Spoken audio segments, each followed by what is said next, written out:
Both the A7S II and the A6300 shoot 1080p at 120 frames per second, but who does it better? Whose image quality is better? Today we're gonna find out. The A7S II has a 2x crop when it shoots 120 frames per second, so that's a little bit drawback, as opposed to the A6300 doesn't have this crop.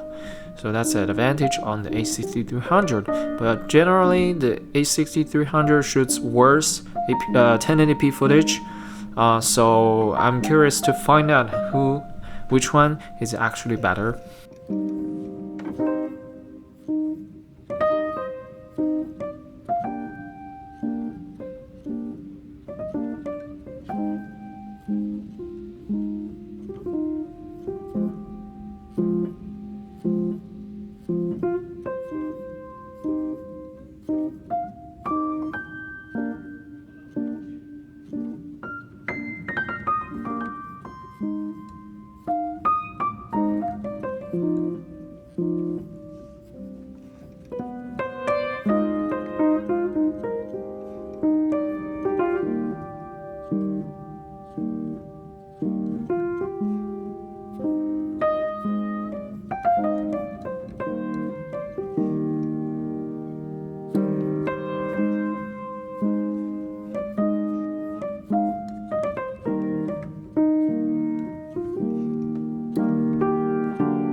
Okay, so in terms of sharpness, I think the A7S II is just a tiny little bit better, but it's not exactly a fair comparison because they use very different lenses. On the A7S II, I was using the 24-105 f4 lens, and on A6200 I was using the kit lens 16-50mm, so that makes a difference, I think. So right now I'm gonna switch the lens and try to shoot another clip with A6200 and see if it does better this time.